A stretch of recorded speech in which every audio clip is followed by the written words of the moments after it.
అదరగొట్టే కారం రంగు రుచి ఆచి కారం పొడి. హైదరాబాద్లోని లా అండ్ ఆర్డర్ పై సిపి సజ్జనార్ కొన్ని కీలకమైన వ్యాఖ్యలు చేశారు. హైదరాబాద్ సిటీలో పట్టపగలు హత్యలు నేరాలు జరగడం ఆందోళనకరమన్నారు.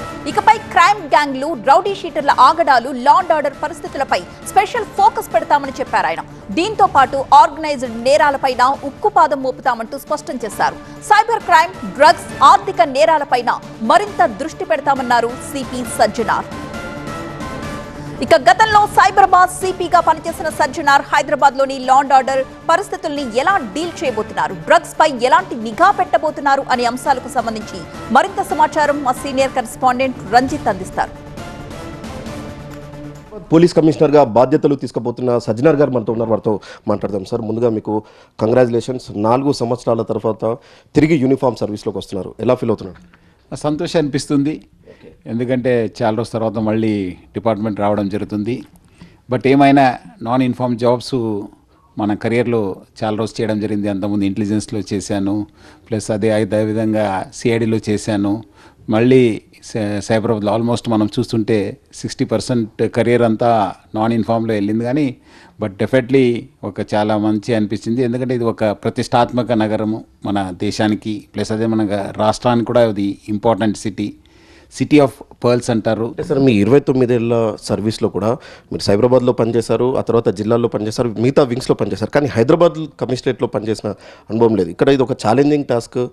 హైదరాబాద్ నగరంలో అనేక రకాల ఇష్యూస్ ఉంటాయి, వీటన్నిటిని ట్యాకిల్ చేయడం. అంటే మీరు దీన్ని ఎలా తీసుకుంటున్నారు సార్ ఈ టాస్క్? అంటే ముఖ్యంగా నేను సైబరాబాద్లో చేశాను. ఆల్మోస్ట్ దాదాపు 3 ఇయర్స్ చేయడం జరిగింది. అప్పుడు కూడా ఆల్మోస్ట్ అప్పుడున్న సిటీ కమిషనర్స్తోని, అప్పుడున్న డీసీపీస్తోని బార్డర్ మీటింగ్స్ ప్లస్ బార్డర్ ఇన్స్పెక్టర్స్తో కూడా మనకు డెఫినెట్లీ అప్పుడు బాగా ఇంటరాక్షన్ ఉండింది. చాలా చోట్ల కూడా మనము బాగా కోఆర్డినేషన్తో, కోఆపరేషన్తో కూడా చాలా కేసెస్ని కూడా మనము సాల్వ్ చేయగలిగాను. అదేవిధంగా చాలా సంవత్సరము ఇంటెలిజెన్స్లో పనిచేశాను. ఇంటెలిజెన్స్ పనిచేసినప్పుడు అప్పుడున్న ఇక్కడ టాస్క్ ఫోర్స్ కావచ్చు, అప్పుడున్న డీసీపీ సిసిఎస్లో డీడీ కావచ్చు, అదేవిధంగా కన్సర్న్ డీసీపీస్, మన అడిషనల్ సిపిస్తో కూడా చాలా దగ్గర నుంచి మనం మానిటర్ చేయడం జరిగింది. దగ్గర నుంచి కూడా ఇష్యూస్ని కూడా మనం ఫోకస్ చేయడం జరిగింది. సో హైదరాబాద్ సిటీ ఏం కొత్త కాదు. సో డెఫినెట్లీ మనకు అంతా నాకు బాగానే తెలుసు. ఇక్కడ మంచి టీం ఉందని చెప్పి తెలిసింది. సో డెఫినెట్లీ ఆ టీము, ప్రజల సహకారం, ఎందుకంటే నేను ఎక్కడ వెళ్ళినా ఏం చేసినా, ఏ జిల్లాలో పని చేసినా ప్రజల సహకారం అనేది చాలా ఎక్కువ ఉండేది. సో డెఫినెట్లీ ఇక్కడ కూడా హైదరాబాద్ ప్రజల ఒక సహకారం తీసుకొని, ఇది అంతకుముందు సిటీ ఆఫ్ పర్ల్స్ అనేవాడు, ఇది సిటీ ఆఫ్ సేఫ్టీ చేసి ఇది దేశంకే ఒక నంబర్ 1 కమిషనరేట్ చేయడానికి నా వంతు కృషి చేస్తాను. బెట్టింగ్ యాప్స్ పైన నేను ఫోకస్ చేసినప్పుడు కొంతమంది లేదు, డ్రగ్స్ పైన కూడా ఫోకస్ చేయాల్సిన అవసరం ఎంతో ఉంది, డ్రగ్స్ బాగా ఎక్కువ అయిపోయింది అని చెప్పడం జరిగింది.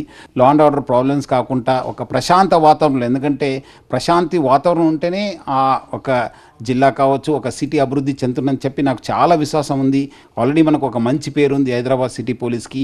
సో అదే కంటిన్యూ చేస్తూ ఎటువంటి లా అండ్ ఆర్డర్ ఇష్యూస్ కాకుండా చూసుకున్న బాధ్యత హైదరాబాద్ సిటీ పోలీస్ పైన ఉంది. Rowdy sheeters, illegal activities, organise crime అనేది కూడా ఒక భాగమే. డెఫినెట్లీ దానిపైన కూడా ఫోకస్ చేస్తాను.